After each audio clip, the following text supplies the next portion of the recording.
place to be, where art, life, and spirituality connects you and me. Science of mind and spirit, the foundation we teach and live. Love, joy, and belonging are the gifts we have to give. Our consciousness, our being, open at the bottom, open at the top. We're not simply one with God, but we are it itself. It will never stop. SIA, our spiritual center, family and home. It's where we come to practice and remember there is only one life, one mind, one infinite, eternal, self-existent. 'Cause we pause, embodying all that we are. We shine like a glorious star. Our consciousness, our being, open at the bottom, open at the top. We're not simply one with God, but we are it itself. It will never stop. SIA, our spiritual center, family and home. It's where we come to practice and remember there is only one.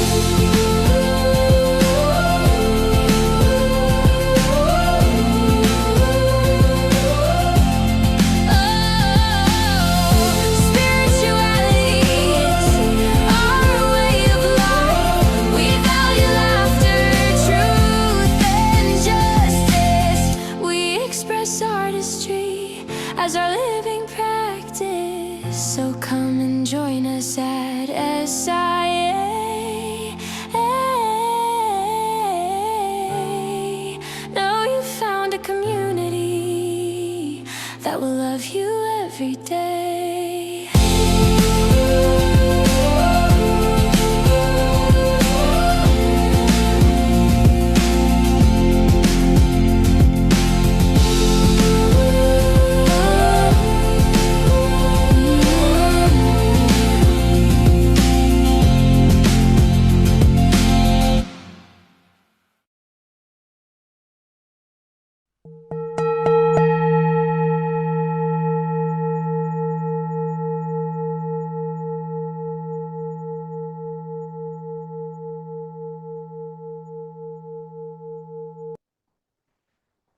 Namaste, greetings and blessings, and welcome to the Center for Spiritually Integrated Arts.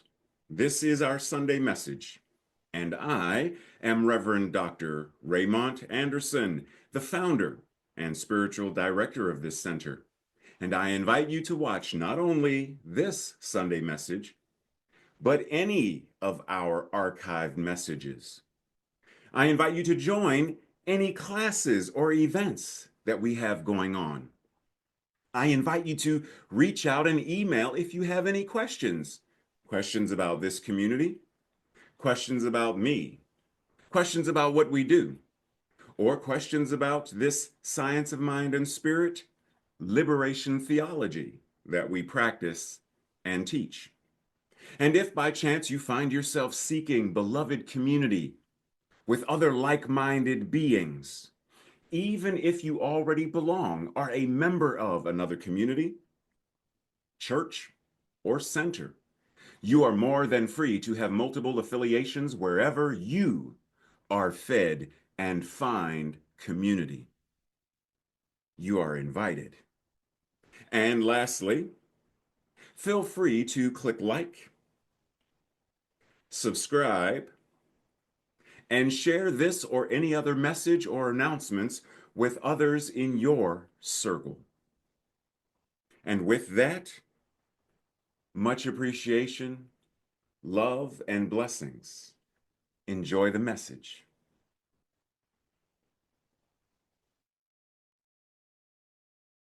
SIA is the place to be.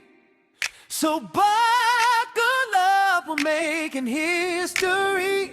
And if you are willing, repeat after me. I am love. I am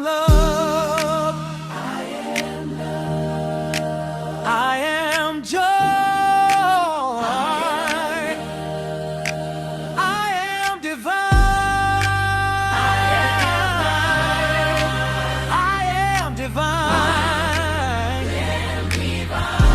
it right. One more time. I am love. I am joy. I am divine.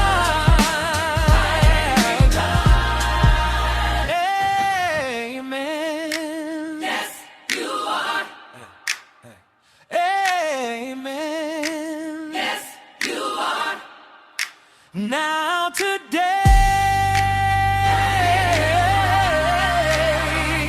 message begins.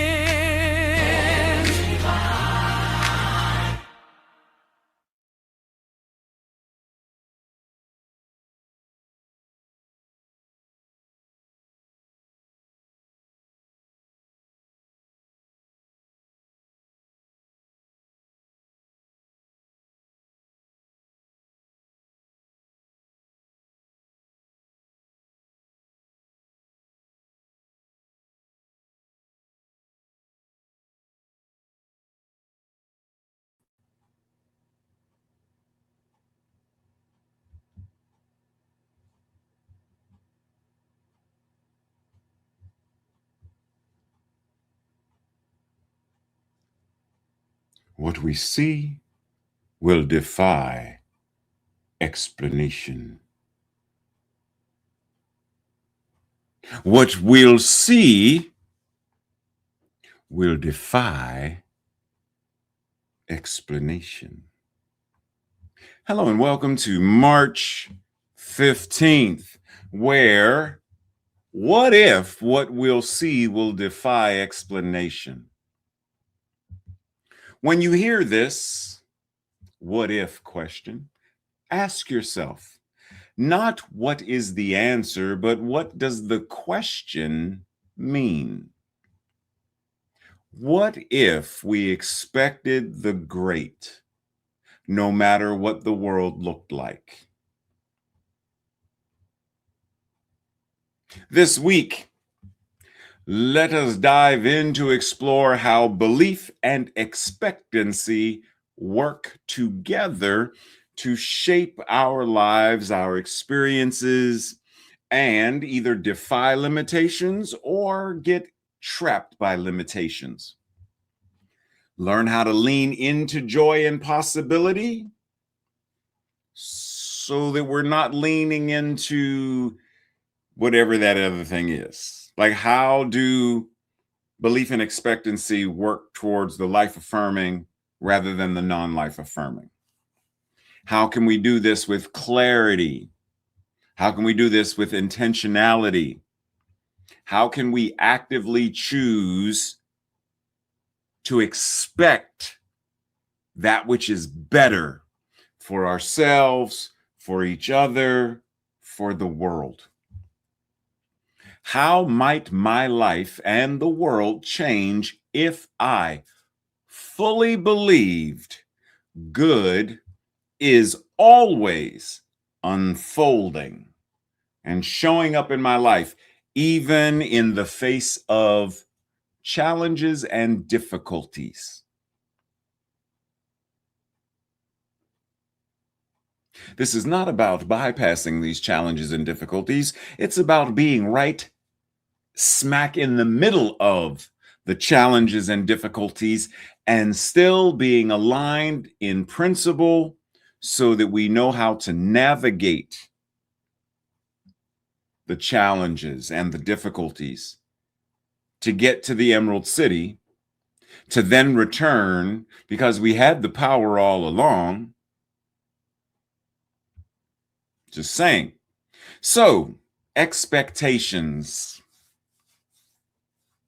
We're going to start with this concept of great. We use the word quite often. You are great. The cereal, great.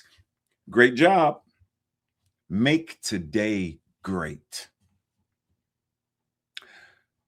What's the word mean to you? When you think of the word great, what comes to mind? What does great mean? You know, we even use it with things like my great grandmother. Does it mean the same thing that it means when you're a great person? This meal, oh my goodness, this was great. You did a great job with these spring rolls. That's not something Tracy would ever say to me. Just clarify. So great.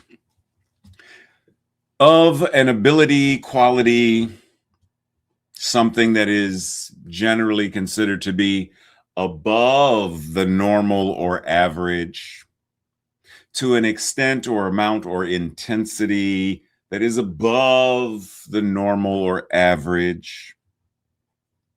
Synonyms: extraordinary, exceptional, honored, great. So when we think about, there's a book, or you may have seen the movie, but there's a book that the movie is based upon. Charles Dickens wrote the book, Great Expectations.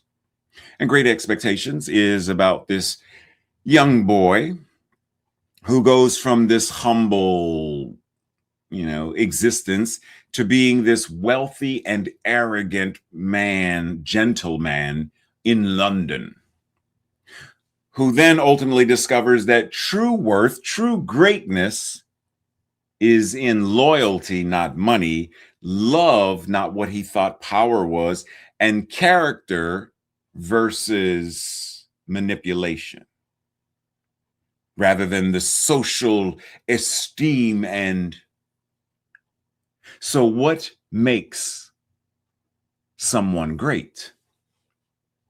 It's not the money. It's not the position.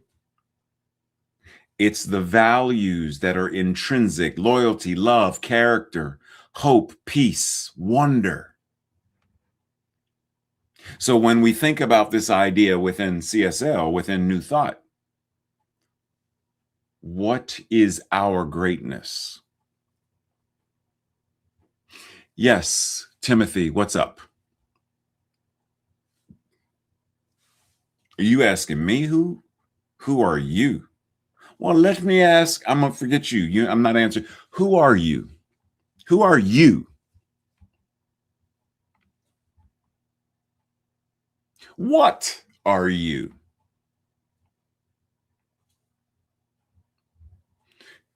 So when you think of this whole idea of, who are you? What are you?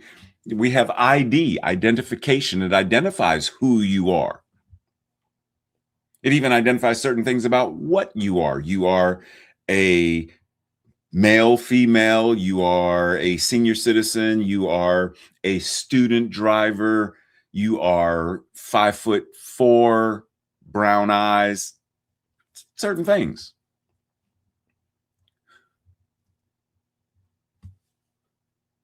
But can you prove that you are who that little plastic card says you are? Why do people get fake IDs? If the ID is actually identifying who you are, and someone has 10 of them, does that mean they're 10 people? They have 10 identifications, 10 different names. So what's the actual evidence that says who you are and what you are that you can prove?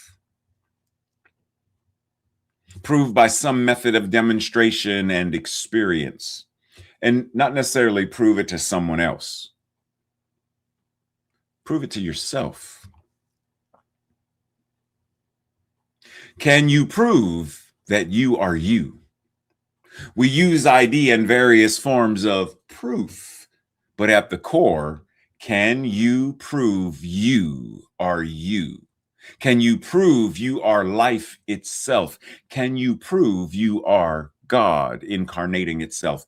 Can you prove you are love and hope and joy and peace, and that you are great? Can you prove it? What is the ID that proves any of this? And once again, I'm not talking about proving anything to somebody else. How do you prove it to yourself? When someone says that you are great, do you immediately dismiss it? I'm not great. Especially when some other people will affirm you are not great. You need to get up off your little pedestal, and how dare you think you actually can sing? You ain't Whitney Houston. No, you ain't going to be the next Michael Jackson. No, you are not great. What are they saying? And once again, it's not about specifically what they're saying, but where is what they're saying coming from? What is the consciousness, whether it's coming from other or coming from self, that says, you are not great, I am not great? What is the consciousness that is saying this? Love is the principle of life, for love is the nature of everything to give. Only the one who loves so much that there is no longer any room for hate will ever arrive at the place where, if there may be hate, the person will never know it. We are afraid of greatness because we are so tied down to littleness. We clutch the littleness anxiously and jealously, but so precariously, to our hearts. It is essential to see beyond the littleness, to see something bigger. None of us is as perfect in expression as we ought to be. So the challenge to each of us is to be great enough to rise in love, rise in charity, through understanding, mercy, compassion, recognizing that love is the great lodestone of life.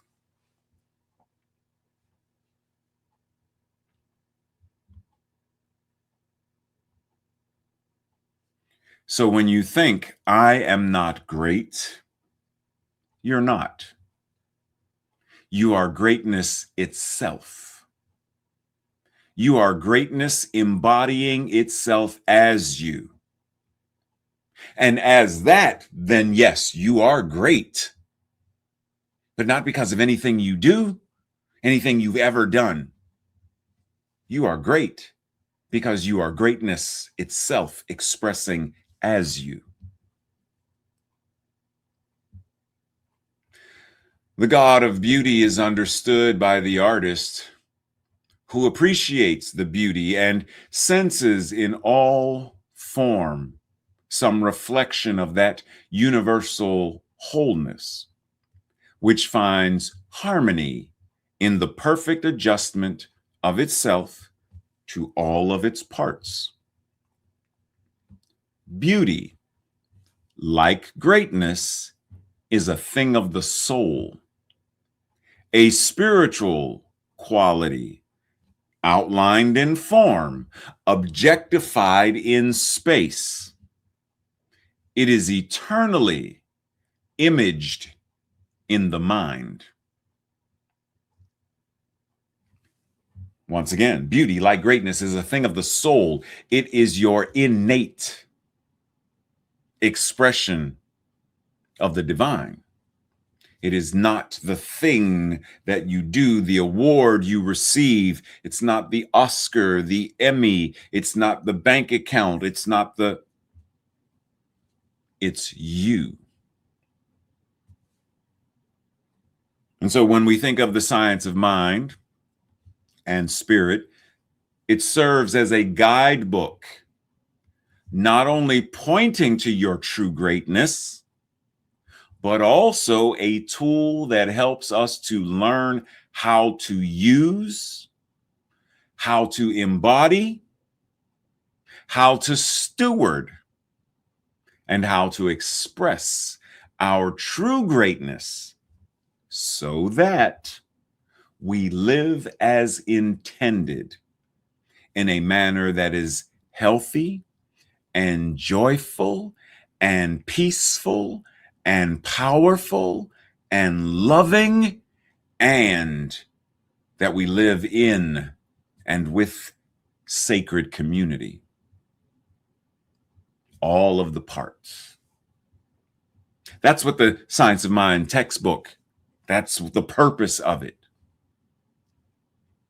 A guidebook reminding us of our true selves and how to embody it and express it.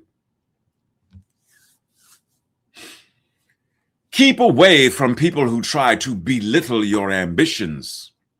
Small people always do that.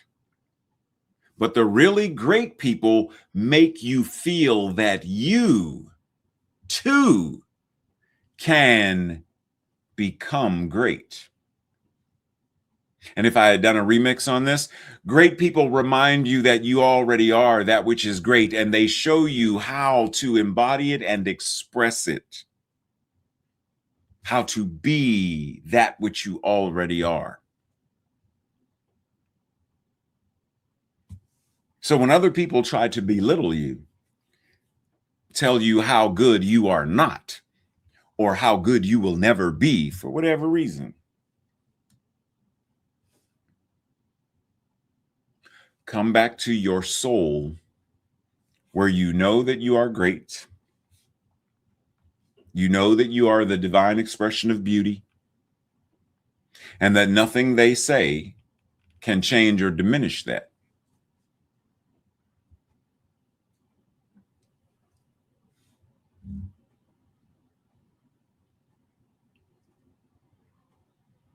Breathe. You know, I'm reminded of something I saw recently that's escaping me right now, but there was someone who they wanted to sing. And in the beginning, they weren't good at it, but they practiced and practiced and practiced. And even when family members told them, what are you doing? They practiced and practiced. They became that which they expected to become, which was already the greatness that they already are, the singer that they already are. Great spirits have always encountered violent opposition from mediocre minds. Great individuals, great expressions of the divine have always encountered the naysayers who do not believe or embody their own true power and greatness. Therefore, the power that they embody is a power of non-life affirming energy. And as such, what they express is envy, jealousy, manipulation, grifting, and abuse.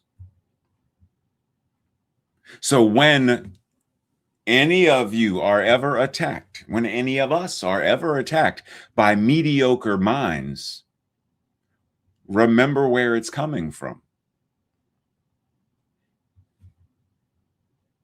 And remember what is the truth of yourself, ourselves, and move forward.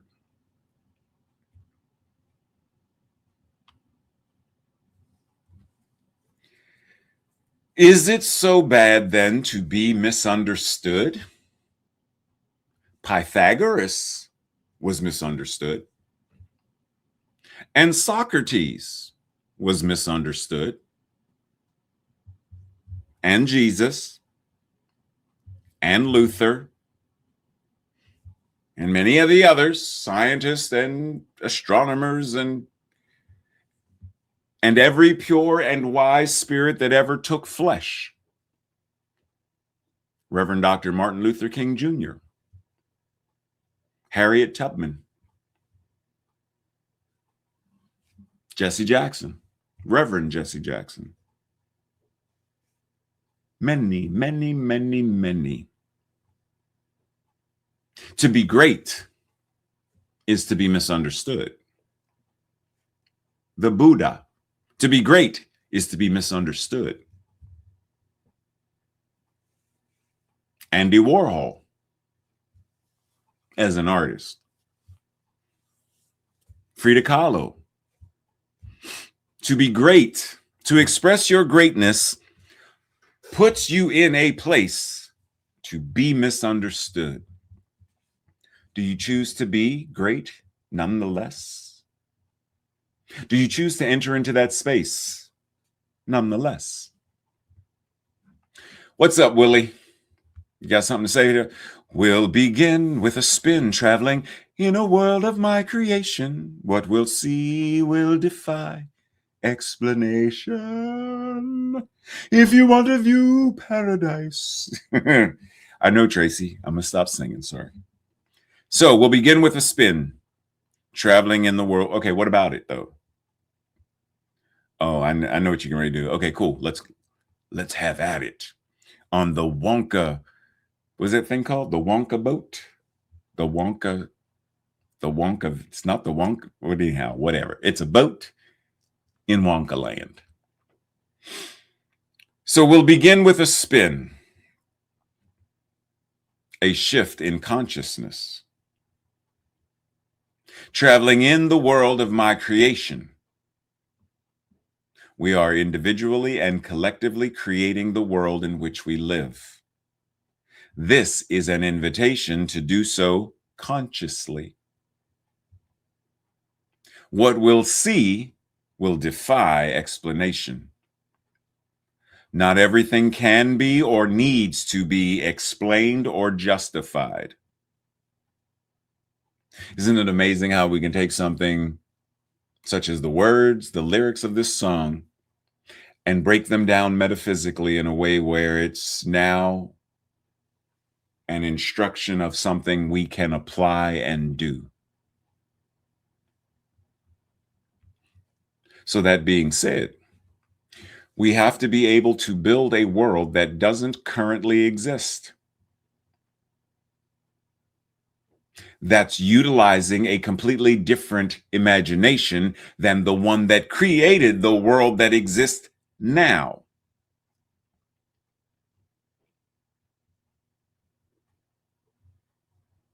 And in order to do so, we must recognize you were born with potential. You were born with goodness and trust. You were born with ideals and dreams. You were born with greatness. You were born with wings. You are not meant for crawling, so don't. You have wings. Learn to use them and fly. Now, I know that there are many of you who are hearing this, and there is something in you that is bristling, uncomfortable. But I wasn't born with greatness, and I wasn't born with, yes, you were. If you are an individualized expression of God, then all that God is what you are as well. So no, we are not meant to crawl. We are meant to soar. But so many of us have been held down and anchored to the ground by the mediocre minds who have said things like, you're a sinner. You're going to hell. You're not worthy. You don't deserve. You're not good enough. You're not pretty enough. You're not smart enough.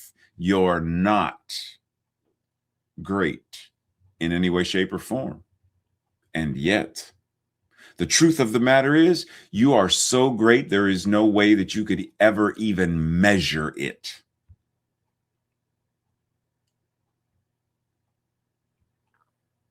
So then the question then is, are you expecting greatness?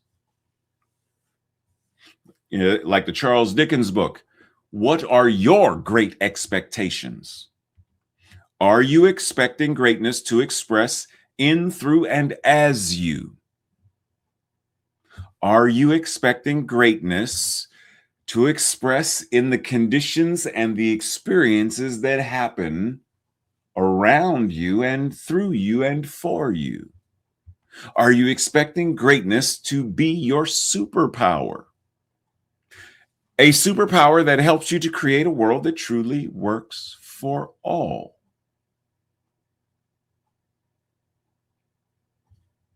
Is that your great expectation?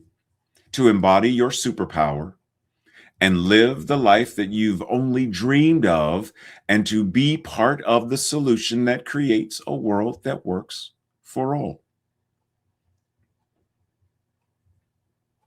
When we realize that we are whole, complete, and perfect just as we are, we stop looking outside for validation from the outside world. In other words, being great does not require perfection, according to the way the collective consciousness identifies perfection, but rather showing up as your best self.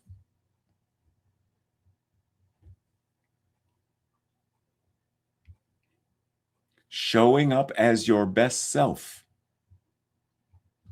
Expecting greatness just as you are.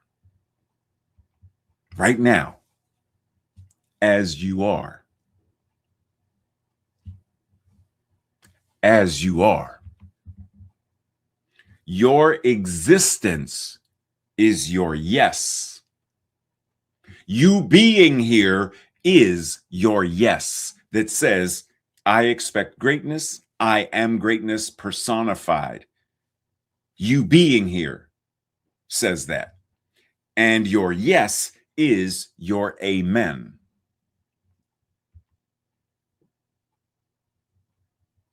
Sovereignty is not just the authority of the states. It is the dominion of the individual over their thoughts, actions, and life. Accept your sovereign greatness, your authority, the dominion that you have over your thoughts, your emotions, your words, feelings, actions, and life.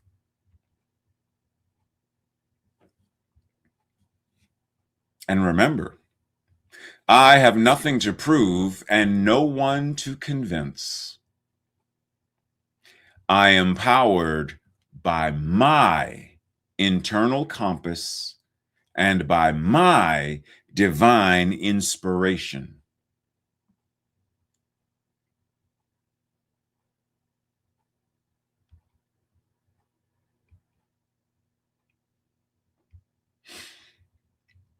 Divine inspiration is one of the most powerful tools for liberation.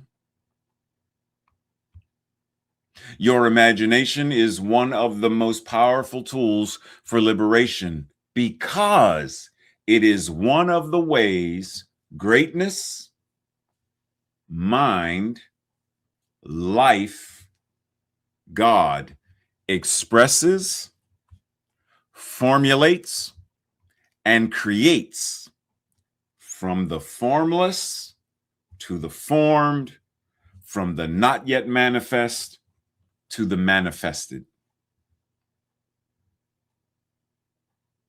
So your imagination is a superpower. Are you tapping into it?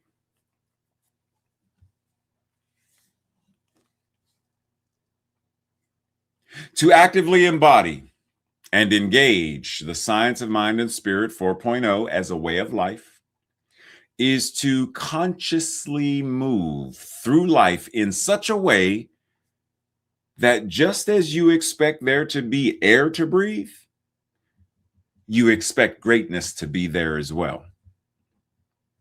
Take that in for a second. Because we expect that next breath. There is nowhere that we're like, okay, whew, what if I inhale tomorrow at noon and there's no more air? What if we've already breathed it all? We expect it to be there. And so we breathe. Expect greatness to be there the same way. You expect greatness to express as the goodness of life, and to experience this goodness as health and well-being, as love, joy, connection, belonging, inspiration, creativity, peace, and all the good you can imagine. We are invited to consciously and actively make greatness part of our lives, just as breathing, eating, and drinking are part of our lives, and just as inseparable. Breathe. This week's affirmation, our declaration, I will say it first. If it resonates with you, I invite you to repeat it with me the second time. I live from my greatness. So I live expecting the good, the great, and the glorious. Together. I live from my greatness. So I live expecting the good, the great, and the glorious. And so it is. And this week, for our practice, our Thursday night journal, our Thursday night study group questions, or your own personal journal reflections. What about my life is great right now? Right here or right now? What is great? What are 3 great expectations I have?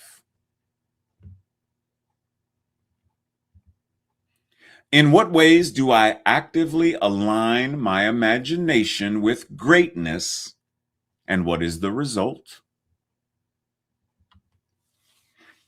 What does it mean for me to actively embody my sovereignty? And how does this change my life, my relationships, etc., the world?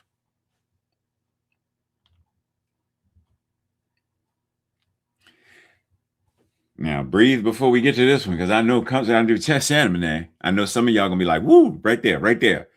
In what ways do I allow perfectionism to hold me back? What can I do to effectively begin with a spin and travel in a world of my creation? And lastly, as Rumi said, I have wings and I need to learn to use them to fly. What does this look like in my daily life? And breathe. And this week, as an engaged practice, have a conversation about a time that you allowed someone else to dim your shine or to doubt your greatness. In what way did they do it? And what did you do to reignite it? And breathe. As we enter into that space of prayer, knowing the infinite and allness, the absolute greatness of God, Source, the universe, that it is right here as each and every one of us, that everything that we are is it.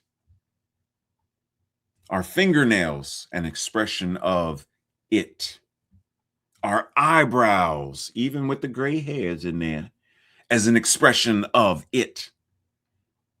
Our teeth, our gums, our armpits, our belly buttons, our knees, our heart, all of it Even if someone may have a hip replacement and their new hip is titanium, that titanium is still an expression of the divine. That titanium is still greatness expressing. It's still an expression of you that gives you the greatness of mobility. It's still it. So as we breathe right here and right now, we breathe greatness. We live greatness. We express greatness. We embody greatness. All that we are and all that we do, we can consciously choose to be what we already are, rather than continuing to exist in the doubt of, but maybe I'm not. But what if they said rather than continuing to listen to those mediocre and small minds like Jesus in the desert when Satan showed up and tried to convince Jesus. And Jesus responded, "Get thee behind me. That which is my North Star, that which is the compass that guides me forward, not backwards. I am not bound by precedent. I am not bound by what is behind me, but yet what is before me. My amen is before me. My yes is before me. It pulls me forward. Therefore, that which is my greatness, I choose it in the same way that I choose to speak. I can use my mouth to say any number of things: apple, apartment, agree, bat, ball, boat. My grandmother made me a pie. I can choose. The words are always there, simply waiting for my conscious choice of how to arrange them and how to express them. Do I express them slowly? Do I express them quickly? Do I express them quietly? Or do I express them with volume? How do I choose to express that which is already there? Love already there, wisdom already there, greatness already there. And so we breathe, knowing that the law is already moving and manifesting based upon precisely what we think into it, feel into it, speak into it. And since it is doing that, why not speak greatness into it? Feel and emotion of greatness into it. The activity of greatness into it. The thoughts of why not be that and sow those seeds. If the law is going to receive it, why not expect greatness to be who and what we are? And from being greatness, then we allow that to be the doing that shows up in how we live, move, and have our beingness in service to this thing called life. And knowing that our yes is our amen, and that our amen is every breath we take and every word we speak, then we already know that it is in motion. It is already done. It is already here. So let us stand back and marvel at the magnificent and great way that we, individually and collectively, create a world, a great world that works for all. And so it is. And so it is. Much joy, love, and blessings. By the time I see you next time, I will be 60 years old, right? No? Yes? No, I can't remember. No, I'll see you before my birthday. So I will see you soon. Blessings, peace, love, joy, and greatness. See you soon. Go be great. No, seriously. Go be great. Cut this off and go be great.